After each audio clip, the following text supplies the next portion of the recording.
ಶ್ರೀಗುರುಭ್ಯೋ ನಮಃ. ಎರಡನೇ ಅಧ್ಯಾಯದ 4ನೇ ಅಧ್ಯಾಯದ 18ನೇ ಶ್ಲೋಕ. ಕರ್ಮಣ್ಯಕರ್ಮ ಯಃ ಪಶ್ಯೇತ್ ಅಕರ್ಮಣಿ ಚ ಕರ್ಮ ಯಃ ಸ ಬುದ್ಧಿಮಾನ್ ಮನುಷ್ಯೇಷು ಸಯುಕ್ತಸ್ಪೃತ್ನ ಕರ್ಮಕೃತ್. ಕರ್ಮಣಿ ಅಕರ್ಮ ಯಃ ಪಶ್ಯೇತ್ ಅಕರ್ಮಣಿ ಚ ಕರ್ಮ ಯಃ ಸಹ ಬುದ್ಧಿಮಾನ್ ಮನುಷ್ಯೇಷು ಸಹ ಯುಕ್ತಃ ಕೃತ್ನ ಕರ್ಮ ಕೃತು. ಇಲ್ಲಿ ಪ್ರತಿಯೊಬ್ಬ ವ್ಯಕ್ತಿಯು ಕೂಡ ಕೃತ್ನ ಕರ್ಮ ಕೃತ್ ಆಗಬೇಕು. ಕೃತ್ನ ಕರ್ಮ ಕೃತ್ ಅಂದ್ರೆ ಕೃತಕೃತ್ಯ ಅಂತ ಅರ್ಥ. ಪ್ರತಿಯೊಬ್ಬ ಜೀವಿಗೂ ಒಂದು ಜನ್ಮ ಬಂದಿದೆ ಅಂದ್ಮೇಲೆ ಆ ಜನ್ಮ ಬಂದದ್ದೇ ಒಂದಷ್ಟು ಜವಾಬ್ದಾರಿಯನ್ನ ನಿರ್ವಹಣೆ ಮಾಡ್ಲಿಕ್ಕೋಸ್ಕರವಾಗಿ. ಒಂದು ಮನುಷ್ಯನಾಗಿ ನಾನು ಹುಟ್ಟಿದ್ದೇನೆ, ಗಂಡಾಗಿಯೋ ಹೆಣ್ಣಾಗಿಯೋ ಯಾವುದೋ ಒಂದು ರೀತಿಯಲ್ಲಿ ನನಗೊಂದು ಜನ್ಮ ಬಂದಿದೆ ಅಂತ ಆದ್ರೆ, ಒಬ್ಬ ಜೀವಿ ಒಂದು ಜನ್ಮವನ್ನ, ಅದರಲ್ಲೂ ಮುಖ್ಯವಾಗಿ ಮನುಷ್ಯ ಜನ್ಮವನ್ನ ಪಡೆದಿದ್ದಾನೆ ಅಂತ ಆದ್ಮೇಲೆ ಅವನಿಗೆ ಒಂದಷ್ಟು ಕರ್ಮದ ಜವಾಬ್ದಾರಿಗಳು ಇರುತ್ತೆ. ಅವನ ಮರಣದ ಒಳಗಡೆ ಆ ಎಲ್ಲಾ ಕರ್ಮದ ಜವಾಬ್ದಾರಿಗಳನ್ನ ಮುಗಿಸ್ಕೊಳ್ಬೇಕು. ಆಗ ಅವನೇನಾಗ್ತಾನೆ, ಕೃತ್ನ ಕರ್ಮ ಕೃತ್. ಕೃತ್ನ ಅಂದ್ರೆ ಎಲ್ಲ ಅಂತ ಅರ್ಥ. ತನ್ನ ಎಲ್ಲಾ ಕರ್ಮಗಳನ್ನ ಮಾಡಿದವನು, ನಾನು ನನ್ನ ಎಲ್ಲಾ ಜವಾಬ್ದಾರಿಯನ್ನು ಮುಗಿಸಿದ್ದೇನೆ ಅಂತೀವಲ್ವಾ. ಹಾಗೆ ಭಗವಂತನ ದೃಷ್ಟಿಯಲ್ಲಿ ಕೃತ್ನ ಕರ್ಮ ಕೃತ್, ಶಾಸ್ತ್ರದ ದೃಷ್ಟಿಯಲ್ಲಿ ಕೃತ್ನ ಕರ್ಮ ಕೃತ್. ಎಲ್ಲ ಕರ್ಮಗಳನ್ನ ಮಾಡಿ ಮುಗಿಸಿದವರು, ಅವರ ಪಾಲಿನ ಸಕಲ ಕರ್ತವ್ಯಗಳನ್ನ ಮಾಡಿ ಮುಗಿಸಿದವರು ಯಾರು? ಶಾಸ್ತ್ರೀಯವಾಗಿ ನಮ್ಮ ದೃಷ್ಟಿಯಿಂದ ಏನೋ, ನಾವೇನೋ ಒಂದು ಮನೆ ಮಾಡಿದ್ವಿ, ಒಂದಷ್ಟು ಡೆಪಾಸಿಟ್ ಇಟ್ವಿ, ನಮ್ಮ ಮುಂದಿನ ಪೀಳಿಗೆಗೆ ಬೇಕಾದಂತಹ ಸುಭದ್ರತೆಯನ್ನು ಹಾಕೊಟ್ಟು ಅವರ ಜೀವನ ನಡೆಸಲಿಕ್ಕೆ ಬೇಕಾದಂತಹ ಭದ್ರತೆಯನ್ನು ಮಾಡಿಕೊಟ್ಟಿದ್ದೇವೆ. ನಮ್ಮ ಪ್ರಕಾರವಾಗಿ ಅದು ಕೃತ್ನ ಕರ್ಮ ಅಲ್ವಾ? ನಮ್ಮ ಪ್ರಕಾರ ಅದು ಕೃತ್ನ ಕರ್ಮ. ಆ ಕೃತಕೃತ್ಯರಪ್ಪ, ನನ್ನ ಜವಾಬ್ದಾರಿ ಎಲ್ಲ ಮುಗಿಸಿದ್ದೇನೆ, ಮಕ್ಕಳ ಮದುವೆ ಮಾಡಾಯ್ತು, ಅವರ ಮುಂದಿನ ಭವಿಷ್ಯಕ್ಕೆ ಬೇಕಾದಂತಹ ದಾರಿ ಹಾಕೊಟ್ಟಾಯ್ತು, ಅದೆಲ್ಲ ಮಾಡಿ ಮುಗಿಸಾಗಿದೆ ಅಂತ ನಮ್ಮ ದೃಷ್ಟಿ. ಆದ್ರೆ ಶಾಸ್ತ್ರದ ದೃಷ್ಟಿಯಿಂದಾಗಿ ಕೃತ್ನ ಕರ್ಮ ಅಂದ್ರೆ ಎಲ್ಲಾ ಕರ್ಮಗಳನ್ನ ಮಾಡಿದ ವ್ಯಕ್ತಿ ಯಾರು, ಕೃತಕೃತ್ಯ ಅಂದ್ರೆ ಯಾರು ಅನ್ನೋದನ್ನ ಕೃಷ್ಣ ಇಲ್ಲಿ ಹೇಳ್ತಾ ಇದ್ದಾನೆ. ಕರ್ಮಣ್ಯ ಕರ್ಮ ಯಃ ಪಶ್ಯೇತ್, ಕರ್ಮಣಿ ಅಕರ್ಮ ಯಃ ಪಶ್ಯೇತ್ ಅಕರ್ಮಣಿ ಚ ಕರ್ಮಯಃ. ಅಂದ್ರೆ ಏನು? ಕರ್ಮದಲ್ಲಿ ಯಾರು ಅಕರ್ಮವನ್ನ ಕಾಣ್ತಾನೆ, ಅಕರ್ಮದಲ್ಲಿ ಯಾರು ಕರ್ಮವನ್ನ ಕಾಣ್ತಾನೆ, ಅವನು ಕೃತಕೃತ್ಯ ಅಂದ್ರೆ ಅವನು ಕೃತಾರ್ಥ ಅಂತ ಕೃಷ್ಣ ಹೇಳ್ತಾ ಇದ್ದಾನೆ. ಒಂದು ರೀತಿ ಒಗಟಿನ ರೀತಿಯಲ್ಲಿ ಅನ್ಸತ್ತಿದು. ಕರ್ಮದಲ್ಲಿ ಅಕರ್ಮವನ್ನ ಕಾಣಬೇಕು, ಅಕರ್ಮದಲ್ಲಿ ಕರ್ಮವನ್ನ ಕಾಣಬೇಕು, ಅವನು ಕೃತಕೃತ್ಯ. ಏನ್ ಹೀಗಂದ್ರೆ, ಕರ್ಮದಲ್ಲಿ ಅಕರ್ಮವನ್ನ ಕಾಣುವುದು ಅಂದ್ರೆ ಏನು, ಅಕರ್ಮದಲ್ಲಿ ಕರ್ಮವನ್ನ ಕಾಣುವುದು ಅಂದ್ರೆ ಏನು? ಮೊದಲು ಕರ್ಮ ಅಂದ್ರೆ ಏನು, ಅಕರ್ಮ ಅಂದ್ರೆ ಏನು? ಕರ್ಮ ಅಂದ್ರೆ ವಿಹಿತ ಕರ್ಮಾನುಷ್ಠಾನ. ನಾವೇನೇನು ಶಾಸ್ತ್ರ ವಿಹಿತವಾದಂತಹ, ಶಾಸ್ತ್ರ ವಿಧಾನ ಮಾಡುವಂತಹ ಕರ್ಮಗಳನ್ನ ಮಾಡ್ತೀವೋ, ಒಳ್ಳೆ ಕೆಲಸಗಳನ್ನೆಲ್ಲ ಮಾಡ್ತೀವೋ, ಅದೆಲ್ಲವೂ ಕೂಡ ಕರ್ಮಗಳು. ಅಕರ್ಮ ಅಂತ ಹೇಳಿದ್ರೆ ಕರ್ಮ ಮಾಡದ ಸಂದರ್ಭ ಅಂತ ಅರ್ಥ. ಈ ಶ್ಲೋಕದಲ್ಲಿ ಅಕರ್ಮ ಅಂತ ಹೇಳಿದ್ರೆ ಕರ್ಮ ಮಾಡದ ಸಂದರ್ಭ ಅಂತ ಅರ್ಥ. ಇಷ್ಟು ಹಿನ್ನೆಲೆಯನ್ನು ಇಟ್ಕೊಂಡು ಅರ್ಥ ನೋಡ್ಕೊಂಡು ಹೋಗೋಣ. ಮೊದಲನೇದು, ಕರ್ಮಣಿ ಅಕರ್ಮ ಯಃ ಪಶ್ಯೇತ್. ಯಾರು ಕರ್ಮದಲ್ಲಿ ಅಕರ್ಮವನ್ನ ಕಾಣ್ತಾನೋ ಅವನು ಬುದ್ಧಿಮಾನ್. ಮನುಷ್ಯೇಶು ಬುದ್ಧಿಮಾನ್, ಮನುಷ್ಯರು ಕೋಟಿಗಟ್ಟಲೆ ಇದ್ದಾರೆ, ಅವರಲ್ಲಿ ಬುದ್ಧಿಮಾನ್ ಜ್ಞಾನಿ ಯಾರು ಅಂದ್ರೆ ಕರ್ಮದಲ್ಲಿ ಅಕರ್ಮವನ್ನ ಕಾಣುವವನು. ಅವನು ಸಹ ಯುಕ್ತ, ಅವನು ಯೋಗಿ, ಅವನು ಸಾಧಕ, ಅವನು ಕೃತ್ನ ಕರ್ಮ ಕೃತ್, ಅವನು ಕೃತಕೃತ್ಯ. ಹಾಗಾದ್ರೆ ಏನದು ಕರ್ಮದಲ್ಲಿ ಅಕರ್ಮವನ್ನ ಕಾಣೋದು ಅಂದ್ರೆ ಏನು ಅಂತ ಹೇಳಿದ್ರೆ, ನಾವು ಎಷ್ಟೋ ಒಳ್ಳೆ ಕೆಲಸಗಳನ್ನ ಮಾಡ್ತೇವೆ. ಈಗ ನೋಡಿ, ನೀವೆಲ್ಲ ಶಾಸ್ತ್ರ ಶ್ರವಣ, ಗೀತಾಶ್ರವಣವನ್ನ ಮಾಡ್ತಾ ಇದ್ದೀರಾ, ಅದೊಂದು ಕರ್ಮ. ನಾನು ಗೀತಾ ಪಾಠವನ್ನ ಮಾಡ್ತಾ ಇದ್ದೇನೆ, ಅದೊಂದು ಕರ್ಮ. ಹಾಗೆ ಯಜ್ಞವನ್ನ ಮಾಡಿಸುವಂಥದ್ದು, ದಾನವನ್ನ ಮಾಡುವಂಥದ್ದು, 4 ಜನರಿಗೆ ಕಷ್ಟದಲ್ಲಿದ್ದವರಿಗೆ ಉಪಕಾರವನ್ನ ಮಾಡತಕ್ಕಂಥದ್ದು, ಅನೇಕ ಸಾಮಾಜಿಕ ಕಾರ್ಯಗಳನ್ನ, ಧಾರ್ಮಿಕ ಕಾರ್ಯಗಳನ್ನ ಮಾಡುವಂಥದ್ದು, ನಮ್ಮ ಪಾಲಿನ ಪ್ರತಿನಿತ್ಯದ ಜವಾಬ್ದಾರಿಗಳನ್ನು ನಿರ್ವಹಣೆ ಮಾಡತಕ್ಕಂಥದ್ದು, ಇದೆಲ್ಲ ಕರ್ಮಗಳು, ಕರ್ತವ್ಯ ಕರ್ಮಗಳು. ಇದೆಲ್ಲವೂ ಕೂಡ, ಈ ಎಲ್ಲಾ ಕರ್ಮಗಳಲ್ಲೂ ಕೂಡ ನಾವು ಅಕರ್ಮವನ್ನ ಕಾಣಬೇಕು. ಅಕರ್ಮ ಅಂತ ಹೇಳಿದ್ರೆ ನಾನು ಮಾಡ್ತಾ ಇದ್ದೇನೆ ಎಂಬ ಅಹಂಕಾರ ಇರಬಾರದು. ನಾವು ಈ ಎಲ್ಲ ಶ್ರವಣ ಮಾಡುವುದು ನಾವೇ, ಆ ವಾಚನ ಮಾಡುವಂಥದ್ದು ನಾವೇ, ಬೇರೆ ಬೇರೆ ಕರ್ಮಗಳನ್ನ ಮಾಡೋದು ನಾವೇ ಆಗಿದ್ರು ಕೂಡ ಇದನ್ನ ಸ್ವತಂತ್ರವಾಗಿ ನಾನು ಮಾಡ್ತಾ ಇಲ್ಲ. ನನ್ನ ಮೂಲಕವಾಗಿ ಭಗವಂತ ಮಾಡಿಸ್ತಾ ಇದ್ದಾನೆ. ಅವನಿಂದ ನನಗೆ ಯಾವುದೇ ರೀತಿಯಾಗಿರ್ತಕ್ಕಂಥ ಕರ್ಮದಲ್ಲಿ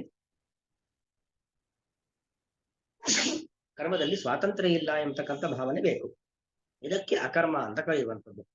ಇನ್ನೊಂದು ಅರ್ಥ ಅಕರ್ಮ ಅಂದ್ರೆ ಅಂದ್ರೆ ನಾನು ನಿನ್ನೆ ಶ್ಲೋಕದಲ್ಲೇ ಹೇಳಿದ್ದೆ, ಅಕಾರಕ್ಕೆ ಭಗವಂತ ಅಂತ ಅರ್ಥ. ಆ ಕರ್ಮ ಅಂದ್ರೆ ಭಗವಂತನ ಕರ್ಮ. ಅಂದ್ರೆ ಇದು ಪ್ರತಿಯೊಂದು ನಾವೇನು ಮಾಡ್ತೀವೋ ಅದೆಲ್ಲವೂ ಕೂಡ ಅಕರ್ಮ, ಅಕಾರವಾಚಿಯಾದಂತ ಭಗವಂತನ ಕರ್ಮ, ಭಗವಂತನ ಕೆಲಸ, ಭಗವಂತನ ಪೂಜೆ ಅಂತ ತಿಳ್ಕೊಳ್ಬೇಕು. ಅಂದ್ರೆ ಇದು ಷಷ್ಠಿ ಭಕ್ತಿ, ಷಷ್ಠಿ ತತ್ಪುರುಷ. ಅಸ್ಯ ಕರ್ಮ ಅಕರ್ಮ, ಭಗವಂತನ ಪೂಜೆ, ಭಗವಂತನ ಕರ್ಮ, ಭಗವಂತನ ಕೆಲಸ ಅಂತ ತಿಳ್ಕೊಳ್ಬೇಕು. ಇನ್ನೊಂದು ಅಕರ್ಮ, ಅವನಿಂದ ಆಗುವ ಪೂಜೆ, ಪಂಚಮಿ ತತ್ಪುರುಷ. ಕರ್ಮ ಅಕರ್ಮ, ಭಗವಂತನಿಂದ ಆಗುವಂತ ಪೂಜೆ. ನಾವೇನೇನ್ ಮಾಡ್ತೀವೋ ಅದೆಲ್ಲವೂ ಕೂಡ ನಾವು ಮಾಡ್ತಾ ಇರುವಂತದ್ದಲ್ಲ, ಅವನಿಂದಲೇ ಆಗ್ತಕ್ಕಂಥ ಕರ್ಮ, ಅಕಾರವಾಸಿಯಾದಂತ ಭಗವಂತ, ಅವನಿಂದ ಆಗುವಂತ ಕ್ರಿಯೆಗಳು. ನಾವು ಮಾತನಾಡಬಹುದು, ನಾವು ಶ್ರವಣ ಮಾಡಬಹುದು, ನಮ್ಮಲ್ಲಿದ್ದ ಸಂಪತ್ತನ್ನ ಮತ್ತೊಬ್ಬರಿಗೆ ದಾನ ಮಾಡಬಹುದು, ಮತ್ತೊಬ್ಬರ ಕಷ್ಟಕ್ಕೆ ಸ್ಪಂದಿಸಬಹುದು, ಮತ್ತೊಬ್ಬರಿಗೆ ನಾವೇನೋ ನಮ್ಗೆ ಗೊತ್ತಿದ್ದಂತ ವಿಚಾರಗಳನ್ನ ಹೇಳಿಕೊಡಬಹುದು. ಅದು ಯಾವುದೂ ಕೂಡ ನಮ್ಮ ಕರ್ಮಗಳಲ್ಲ. ಅಕಾರವಾಚಿಯಾದಂತ ಭಗವಂತ ಅವನು ನಮ್ಮ ಮೂಲಕವಾಗಿ ಮಾಡಿಸುವಂಥದ್ದು. ಹಾಗಾಗಿ ಅದೇನಾಗುತ್ತದು ಅಕರ್ಮ. ಅಂದ್ರೆ ಅದು ದೇವರ ಪೂಜೆ, ಅದೊಂದು ಭಗವಂತನ ಪೂಜೆ ಎಂಬತಕ್ಕಂಥ ಭಾವನೆಯಿಂದ ನಾವು ಪ್ರತಿಯೊಂದು ಕ್ರಿಯೆಗಳನ್ನ ಕಾಯಿಕವಾದ, ಮಾನಸಿಕವಾದ, ವಾಚಿಕವಾದ, ದೇಹದಿಂದ ಮಾಡುವಂತಹ, ಮಾತಿನಿಂದ ಮಾಡುವಂತಹ, ಮನಸ್ಸಿನಿಂದ ಮಾಡತಕ್ಕಂಥ ಪ್ರತಿಯೊಂದು ಕ್ರಿಯೆಗಳನ್ನು ಕೂಡ ಇದು ಭಗವಂತನ ಪೂಜೆ, ಇದು ಭಗವಂತನೇ ಮಾಡಿಸುವಂತ ಕರ್ಮ ಎಂಬ ಭಾವನೆಯನ್ನ ಹೊಂದಬೇಕು. ಹಾಗಾಗಿ ಅಕರ್ಮ ಅಂದ್ರೆ ಅಕರ್ಮ, ಅಕಾರವಾಚಿಯಾದ ಭಗವಂತನ ಕರ್ಮ, ಭಗವಂತನ ಪ್ರಕ್ರಿಯೆ, ಭಗವಂತನ ಪೂಜೆ ಅಂತ ತಿಳ್ಕೊಳ್ಳೋದು ಒಂದರ್ಥ. ಇನ್ನೊಂದು ಅಕರ್ಮ ಅಂದ್ರೆ ಅಕಾರವಾಚಿಯಾದ ಭಗವಂತನಿಂದ ಮಾಡಲ್ಪಡುವ, ಅವನಿಂದ ಮಾಡ್ತಾ ಇರತಕ್ಕಂಥ ಕ್ರಿಯೆ ಎಂಬುದಾಗಿ ತಿಳ್ಕೊಳ್ಳುತ್ತೆ. ಹೀಗೆ ಕರ್ಮಣಿ ಅಕರ್ಮ ಪಶ್ಯೇತ್, ಅವನು ಬುದ್ಧಿಮಾನ್, ಅವನು ಯುಕ್ತ, ಅವನು ಕೃಷ್ಣ ಕರ್ಮ ಕೃತ. ಇನ್ನು ಅಕರ್ಮಣಿಚ ಕರ್ಮಯ, ಅಕರ್ಮಣಿಚ, ಅಕರ್ಮ ಅಂದ್ರೆ ಏನು? ನಕರ್ಮ ಅಕರ್ಮ, ಏನೋ ಕರ್ಮ ಮಾಡದೆ ಸುಮ್ಮನೆ ಕೂತಿರುವಂಥದ್ದು. ಅಂದ್ರೆ ನಾವು ಕೃಷ್ಣ ಒಂದು ಮಾತು ಹೇಳಿದ್ದಾನೆ, ನಹಿ ಕಶ್ಚಿತ್ ಕ್ಷಣಮಪಿ ಜಾತು ತಿಷ್ಠತ್ಯ ಕರ್ಮ ಕೃತು ಅಂತ. ಒಂದು ಕ್ಷಣವೂ ಕೂಡ ಯಾರೂ ಕೂಡ ಏನೂ ಕರ್ಮ ಮಾಡದೆ ಸುಮ್ಮನೆ ಇರ್ಲಿಕ್ಕೆ ಸಾಧ್ಯವೇ ಇಲ್ಲ. ಅಂದ್ರೆ ನಾವ್ ಅನ್ಕೊಂತೀವಿ ನಾನೇನು ಮಾಡ್ತಾ ಇಲ್ಲ ಅಂತ. ಆದ್ರೆ ನಾವೇನೂ ಮಾಡದೆ ಸುಮ್ಮನೆ ಕೂತಿದ್ರೂ ಕೂಡ ನಮ್ಮ ಕೈ ಕಾಲು ಬಾಯಿ ಎಲ್ಲ ಸುಮ್ಮನೆ ಇರುತ್ತೆ, ಆದ್ರೆ ಮನಸ್ಸಿನಲ್ಲಿ ಹತ್ತಾರು ಆಲೋಚನೆಗಳು ಬರ್ತಾ ಇರ್ತವೆ. ಅಥವಾ ನಾವು ನಿದ್ರೆ ಮಾಡಿರ್ತಕ್ಕಂಥ ಸಂದರ್ಭ, ನಿದ್ರೆ ಮಾಡಿದ ಸಂದರ್ಭದಲ್ಲೂ ಕೂಡ ನಮಗೆ ಕನಸು ಬೀಳತ್ತೆ ಅಲ್ವಾ? ಕನಸು ಬೀಳೋದೇ ಸಾಮಾನ್ಯವಾಗಿ ಹಗಲು ಕನಸು ಕಾಣೋದು ಬಹಳ ಅಪರೂಪ. ಅಂತ ನಮ್ಮ ನಿದ್ರೆ ಸಂದರ್ಭದಲ್ಲಿ ಕನಸುಗಳು ಬೀಳ್ತಾವೆ. ಆ ಕನಸು ಹೇಗೆ ಬರಕ್ ಸಾಧ್ಯ? ಅದು ಬರೋದು ಯಾರಿಂದ? ಭಗವಂತನಿಂದ ಬರ್ತಕ್ಕಂಥದ್ದು. ಅಕರ್ಮದಲ್ಲೂ ಕೂಡ ನಾವೇನೂ ಮಾಡದೆ ಸುಮ್ಮನೆ ಇದ್ದಾಗ, ನಮ್ಮ ಕರ್ಮೇಂದ್ರಿಯಗಳಲ್ಲಿ ಸುಮ್ಮನೆ ಕೂತಿದ್ದಾಗಲೂ ಕೂಡ ನಮ್ಮ ಮನಸ್ಸು ಓಡ್ತಾ ಇರುತ್ತೆ. ಅಥವಾ ನಮ್ಮ ನಿದ್ರಾವಸ್ಥೆಯಲ್ಲಿ ಭಗವಂತನ ಕರ್ಮ ಇದ್ದೇ ಇರುತ್ತೆ. ನಾವು ಕನಸು ಕಾಣೋದಿರಬಹುದು. ಅಥವಾ ನೋಡಿ, ನಾವು ನಿದ್ರೆ ಮಾಡಿದ್ದಾಗ ಉಸಿರಾಟ ಮಾಡ್ತೀವಿ, ರಕ್ತ ಸಂಚಾರ ಆಗತ್ತೆ, ನಾಡಿ ಮಿಡಿತ ಇರುತ್ತೆ, ಹೃದಯ ಬಡಿತ ಇರುತ್ತೆ, ಜೀರ್ಣ ಪ್ರಕ್ರಿಯೆಗಳಿಗೆ ಬೇಕಾಗಿರತಕ್ಕಂಥದ್ದು, ನಾವು ತಿಂದಂತ ಅನ್ನ, ಕುಡಿದಂತ ನೀರು ಅದೆಲ್ಲವೂ ಕೂಡ ಬೇಡದ್ದು ಹೊರಗೆ ಹೋಗ್ಲಿಕ್ಕೆ ತಯಾರಾಗ್ತಾ ಇರುತ್ತೆ. ನಮ್ಮ ದೇಹಕ್ಕೆ ಬೇಕಾಗಿರತಕ್ಕಂಥದ್ದು ರಕ್ತವಾಗಿಯೋ, ಮಾಂಸವಾಗಿಯೋ, ಮಜ್ಜೆಯಾಗಿಯೋ, ಮೇಧಸ್ಸಾಗಿಯೋ ಬೇರೆ ಬೇರೆ ರೀತಿಯಲ್ಲಿ ಬದಲಾವಣೆ ಆಗ್ತಾ ಇರುತ್ತೆ. ಇನ್ನೊಂದಷ್ಟು ಭಾಗ ಮನಸ್ಸಾಗಿ ಪರಿವರ್ತನೆ ಆಗ್ತಾ ಇರುತ್ತೆ. ಇದೆಲ್ಲ ಮಾಡೋದು ಯಾರು? ನಾವು ಮಾಡ್ತೀವಾ? ಇಲ್ಲ. ನಮ್ಮ ಅಕರ್ಮ, ನಮ್ಮ ಕರ್ಮೇಂದ್ರಿಯಗಳೆಲ್ಲವೂ ಕೂಡ ಸುಮ್ಮನೆ ಕೂತಿದೆ. ಆದರೆ ದೇವರು ಅವನ ಕರ್ಮವನ್ನ ಮಾಡ್ತಾನೆ ಇರ್ತಾನೆ. ದೇವರು ಕೆಲಸ ಮಾಡೋದು ಬಿಟ್ಟ ಅಂತ ಆದ್ರೆ ಅಲ್ಲಿಗೆ ಇಡೀ ಜಗತ್ತು ನಾಶವಾಗಿ ಹೋಗ್ಬಿಡತ್ತೆ. ಹಾಗಾಗಿ ಅಕರ್ಮಣಿಚ ಕರ್ಮಯ, ನಾವು ನಮ್ಮ ಕರ್ಮೇಂದ್ರಿಯಗಳಿಂದ, ನಮ್ಮ ಜ್ಞಾನೇಂದ್ರಿಯಗಳಿಂದ ಏನನ್ನೂ ಮಾಡ್ತಾ ಇಲ್ಲ. ಆ ಸಂದರ್ಭದಲ್ಲೂ ಕೂಡ ಕರ್ಮ, ಭಗವಂತನ ಕರ್ಮ, ಭಗವಂತನ ಪ್ರಕ್ರಿಯೆ ನಿರಂತರವಾಗಿ ನಡೀತಾ ಇದೆ ಅಂತ ತಿಳ್ಕೊಳ್ಬೇಕು. ಅಕರ್ಮಣಿಚ ಕರ್ಮಯ, ಅಕರ್ಮದ ಸಂದರ್ಭದಲ್ಲೂ ಕೂಡ ಕರ್ಮ ಇದೆ, ಭಗವಂತನ ಕ್ರಿಯಾ ಇದೆ ಅಂತ ಯಾರು ತಿಳ್ಕೊಳ್ತಾನೋ ಸಹ ಬುದ್ಧಿಮಾನ್, ಅವನು ತತ್ವಜ್ಞಾನಿ, ಅವನೇ ಶಾಸ್ತ್ರವನ್ನ ಬಲ್ಲವನು. ಮನುಷ್ಯೇಶು ಬುದ್ಧಿಮಾನ್, ಮನುಷ್ಯರು ಬೇಕಾದಷ್ಟಿದ್ದಾರೆ. ಆ ಮನುಷ್ಯರಲ್ಲಿ ಬುದ್ಧಿವಂತ ಮನುಷ್ಯ ಅಂದ್ರೆ ಯಾರು? ಹೀಗೆ ಆ ದೇವರ ಒಂದು ಅಸ್ತಿತ್ವದ ಚಿಂತನೆ, ದೇವರ ಸಾಮರ್ಥ್ಯದ ಚಿಂತನೆಯನ್ನು ಯಾರು ಮಾಡ್ತಾನೋ ಅವನೇ ಬುದ್ಧಿಮಾನ್. ಸಹ ಯುಕ್ತ, ಅವನು ಯುಕ್ತ, ಯುಕ್ತ ಅಂದ್ರೆ ಯೋಗಿ ಅಂತ ಅರ್ಥ, ಸಾಧಕ ಪುರುಷ ಅಂತ ಅರ್ಥ. ಮತ್ತು ಕೃಷ್ಣ ಕರ್ಮ ಕೃತು, ಎಲ್ಲ ತನ್ನ ಪಾಲಿನ ಕರ್ಮಗಳನ್ನ ಮಾಡಿದವನು, ಕೃತಕೃತ್ಯ ಅಂತ ಅರ್ಥ. ಕೃತಕೃತ್ಯನಾದ ಅಂತ ಆದ್ರೆ ಅವನ ಪಾಲಿನ ಎಲ್ಲಾ ಕರ್ಮಗಳನ್ನು ಕೂಡ ಅವನು ಮಾಡಿ ಮುಗಿಸಿದ್ದಾನೆ ಅಂತ ಅರ್ಥ. ಅಂದ್ರೆ ಅವನು ಮುಕ್ತಿಗೆ ಹೋಗ್ಲಿಕ್ಕೆ ತಯಾರಾಗಿದ್ದಾನೆ ಅಂತ ಅರ್ಥ. ಹೀಗೆ ಕರ್ಮದ ಒಂದು ಮರ್ಮವನ್ನ ನಾವು ತಿಳಿಬೇಕು ಅನ್ನೋದನ್ನ ಕೃಷ್ಣ ಹೇಳ್ತಾ ಇದ್ದಾನೆ. ಯಹ, ಜ್ಞಾನಿಯಾದಂತಹ ಸಾಧಕ, ಯಾವ ಸಾಧಕನು ಕರ್ಮಣಿ, ತಾನು ವಿಹಿತ ಕರ್ಮವನ್ನ ಮಾಡುತ್ತಿರುವಾಗ ಅಕರ್ಮ, ತನ್ನಲ್ಲಿ ಕರ್ಮವಿಲ್ಲ, ನಾನೇನೂ ಮಾಡುತ್ತಿಲ್ಲ, ಮತ್ತು ಅಕರ್ಮ, ಅಕಾರವಾಚ್ಯನಾದ ಭಗವಂತ ಕರ್ಮವನ್ನ ನನ್ನ ಮೂಲಕ ಮಾಡಿಸುತ್ತಿದ್ದಾನೆ. ಮತ್ತು ಈ ಕರ್ಮ ಏನಿದೆ, ನಾನು ಮಾಡತಕ್ಕಂಥ ವಿಹಿತ ಕರ್ಮ ಏನಿದೆ ಅದು ಅಕರ್ಮ, ಅಕಾರವಾಚಿಯಾದಂಥ ಭಗವಂತನ ಪೂಜೆ ಎಂಬ ಒಂದು ಪ್ರಕ್ರಿಯೆ ಎಂಬುದಾಗಿ ಪಶ್ಯೇತ್ ಕಾಣುತ್ತಾನೋ.